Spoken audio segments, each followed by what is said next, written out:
Hello दोस्तों, Pioneer pharma academy YouTube channel में आपका स्वागत है। आज हम बात करेंगे एंजाइम इनहिबिशन के साथ साथ देखा हुआ है केएम की वैल्यू में चेंजेस, बीमैक्स की वैल्यू में चेंजेस। ये एग्जाम में पूछे जाते हैं जनरली। ये हम भूल जाते हैं कि किस टाइप से हम याद करेंगे, कब केएम बढ़ेगा, कब बीमैक्स चेंज होगा। तो पहली चीज इनको याद करना बहुत सिंपल है। तो सबसे पहले बात करेंगे टाइप्स ऑफ एंजाइम इनहिबिशन। तो ये मैंने पहले जो आपको वीडियो शेयर किया उसमें बताया हुआ है competitive enzyme inhibition, non competitive and uncompetitive enzyme inhibition. ये मैंने क्लियरली आपको बताया हुआ था। तो यहां पर इसमें चेंजेस क्या होते हैं केएम में, बीमैक्स में, ये जनरली पूछा गया है एग्जाम में, ये क्वेश्चंस आए हुए हैं एग्जाम के केसेस में। तो यहां पे सबसे पहले बात करते हैं केएम, एस और ये सबस्ट्रेट कंसंट्रेशन, बीमैक्स, ये सब क्या चीजें हैं। तो यहां बात करते हैं एंजाइम जो होता है जनरली जब वर्क करता है नेचुरली, तो एंजाइम सबस्ट्रेट से बाइंड करके एंजाइम सबस्ट्रेट कॉम्प्लेक्स बना लेता है और प्रोडक्ट बनता है। ये कहलाता है एंजाइम का एक्शन।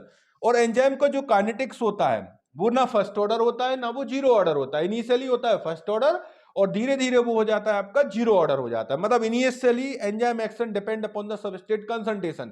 सबस्ट्रेट को हम बढ़ाएंगे तो कुछ टाइम तक तो एंजाइम एक्शन बढ़ेगा, फिर एंजाइम की एक्टिव साइट सबस्ट्रेट से क्या होती है, सैचुरेट हो जाएगी। फिर आप कितना भी सबस्ट्रेट कंसंट्रेशन बढ़ा लें, एंजाइम एक्शन नहीं बढ़ता है। तो इस टाइप की काइनेटिक्स को बोलते हैं मिक्स्ड ऑर्डर काइनेटिक्स। मतलब एक कोई काइनेटिक्स फॉलो ही नहीं कर रहा है। तो इस टाइप की काइनेटिक्स को एक्सप्लेन करने के लिए एक स्पेशलाइज्ड इक्वेशन होता है।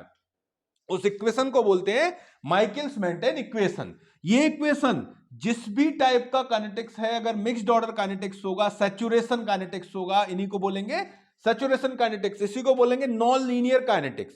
तो वहां पे ये इक्वेशन यूज किया जाता है, V is equal to B max into S upon K M plus substrate. Here B is the enzyme action. कुछ बुक्स में ई लिखा रहता है, आप ई भी बोल सकते हैं, बी भी बोल सकते हैं, बस मीनिंग आना चाहिए। बी क्या है, एंजाइम एक्शन। बी मैक्स क्या होता है, मैक्सिमम एंजाइम एक्शन है। एस क्या है, सबस्ट्रेट कंसंट्रेशन। के एम जो है आपका माइकल्स मेंटेन कांस्टेंट होता है। ये कांस्टेंट है बट इसकी यूनिट होती है, ध्यान रखना, इसकी यूनिट होती है कंसंट्रेशन यूनिट। एस जो होता है सबस्ट्रेट कंसंट्रेशन। इसमें एक स्पेशल केस होता है यहां पे, अगर हम कंसीडर कर लेते हैं कि ये जो होता है substrate concentration is equal to K M, तो B इज इक्वल टू हो जाता है बी मैक्स अपॉन 2। तो यहां भी ये डेफिनेशन होती है केएम की, K M is the substrate concentration at which maximum enzyme action just half. वो क्या हो जाता है, जस्ट हाफ हो जाता है। तो ये इक्वेशंस की बात थी। यहां से निकल के आता है एक भीमैक्स वर्ड और दूसरा वर्ड आता है केएम। इनका चेंजेस एग्जाम में पूछा जाता है। एग्जाम में क्या पूछा जाएगा आपसे, चेंजेस, कि कॉम्पिटिटिव एंजाइम इनहिबिशन के केसेस में क्या होता है, नॉन कॉम्पिटिटिव के केसेस में क्या होता है। तो ये चेंजेस आपसे पूछे जाते हैं। तो इन चेंजेस को याद करने का तरीका क्या है, आज हमको याद रहते हैं, जब हम पढ़ते हैं तो वो हमें याद रहेंगे, लेकिन कुछ दिन बाद हम भूल जाते हैं। हम आपको इसकी सिंपल सी ट्रिक्स बताएंगे। सबसे पहले आप बताएं, जब एंजाइम काम करता है, मतलब एंजाइम जब सबस्ट्रेट पे वर्क करता रहता है तो सबस्ट्रेट का कंसंट्रेशन कम होता जाता है, प्रोडक्ट बनता जाता है। जब एंजाइम इनहिबिट हो जाएगा तो सबस्ट्रेट इकट्ठा होगा, वो प्रोडक्ट नहीं बनेगा। तो आप ये मान के चलें कि केएम सबस्ट्रेट है। ये ट्रिक बता रहा हूं बस मैं, केवल ये मैं कह नहीं रहा हूं कि इक्विवेलेंट होते, इक्विवेलेंट नहीं होते, ये मान के चलते हैं हम। तो जब भी एंजाइम का क्या होगा, स्टिमुलेशन होगा, तो सबस्ट्रेट यूज होगा। स्टिमुलेशन के केसेस में केएम की वैल्यू कम होती है, और जब भी एंजाइम का इनहिबिशन होगा तो केएम की वैल्यू बढ़ जाएगी, क्योंकि सबस्ट्रेट इकट्ठा होगा। अब बात करते हैं, ये सिंपल है। अगर आपसे कोई पूछता है कि एंजाइम स्टिमुलेशन के केसेस में केएम की वैल्यू क्या होगी, हम बताएंगे केएम की वैल्यू क्या होती है, स्टिमुलेशन के केसेस में कम हो जाती है, क्योंकि सबस्ट्रेट कम हो रहा है। और बीमैक्स पूछेगा, अरे स्टिमुलेशन हो रहा है तो एंजाइम काम करेगा बहुत सारा, बीमैक्स बढ़ेगा। अब आता है इनहिबिशन। इनहिबिशन के केस में क्या होगा, बीमैक्स इनहिबिशन है, एंजाइम एक्शन कम होगा, एंजाइम एक्शन क्या हो जाएगा, कम हो जाएगा। अब आता है यहां पर केएम की वैल्यू। इनहिबिशन है, सबस्ट्रेट इकट्ठा होगा, बन ही नहीं रहा प्रोडक्ट, तो क्या होगा, केएम बढ़ जाएगा। तो ये याद कर लिया। ये अगर आपसे सिंपली कोई पूछता है, स्टिमुलेशन के केस में बीमैक्स बढ़ेगा, केएम क्या होगा, कम होगा। इनहिबिशन के केस में केएम इंक्रीज होगा, बीमैक्स क्या होगा, डिक्रीज होगा, क्योंकि इनहिबिशन हो रहा है। ये बिल्कुल सिंपल है, ये बुक में कहीं नहीं दिया है, ना इसको याद करना। ये तुम्हें इसको याद करने से हमको इसको कवर करना है। अब बात करते हैं जो क्वेश्चंस आते हैं, कॉम्पिटिटिव एंजाइम इनहिबिशन। पहली चीज इनहिबिशन है ये, और कॉम्पिटिटिव है, तो केएम की वैल्यू बढ़ जाएगी दोनों केसेस में, चाहे वो रिवर्सिबल हो या इरिवर्सिबल हो, केएम की वैल्यू क्या होगी, इंक्रीज हो जाएगी। तो कॉम्पिटिटिव, इक्विलिब्रियम टाइप और reversible type, K M will be increases. अब दूसरी बात करते हैं बीमैक्स की।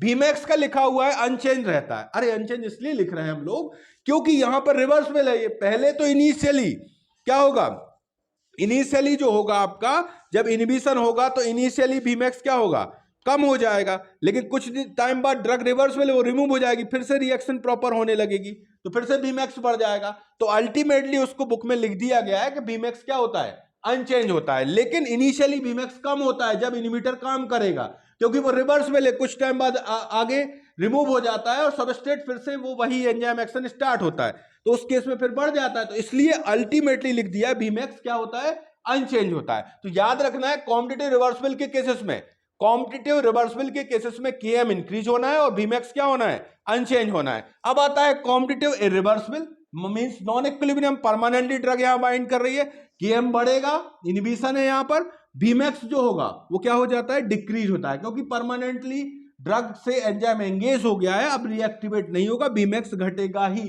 तो याद रखना है कि कॉम्पिटिटिव रिवर्सिबल के केसेस में Bmax क्या हो जाता है, डिक्रीज हो जाता है। अब बात करते हैं नॉन कॉम्पिटिटिव। नॉन कॉम्पिटिटिव के केस में Km कांस्टेंट रहता है, कोई रोल नहीं है Km का, Km कांस्टेंट होगा, Km अनचेंज रहेगा, Km की वैल्यू फिक्स होती है, और इनहिबिशन हो रहा है तो Bmax क्या होगा, कम हो जाएगा। सिंपल है याद करना, इनहिबिशन हो रहा है Bmax कम होगा। अब बात करते हैं अनकॉम्पिटिटिव। अनकॉम्पिटिटिव देखो जनरली तो बुक्स में दिया नहीं है आपको, लेकिन मैंने आपको बताया हुआ है, हो सकता है एग्जाम में आ जाए, एग्जामिनर आपसे पूछे, क्योंकि जनरली एग्जाम में वही क्वेश्चंस पूछे जाते हैं जो बुक में नहीं रहते, क्योंकि बुक तो सब लोग पढ़ रहे हैं। अनकॉम्पिटिटिव एंजाइम इनहिबिशन में drug generally enzyme substrate complex पर बाइंड करती है, तो यहां पे दोनों ही चीजें कम होती है, इनहिबिशन तो है ही, तो ये Bmax भी कम होना, Km भी कम होना, इसको स्पेशली याद कर लेंगे आप, ये तीनों आपको याद आना चाहिए। सबसे पहले आता है competitive enzyme inhibition reversible type, Km increase होगा और Bmax क्या होगा, अनचेंज होगा।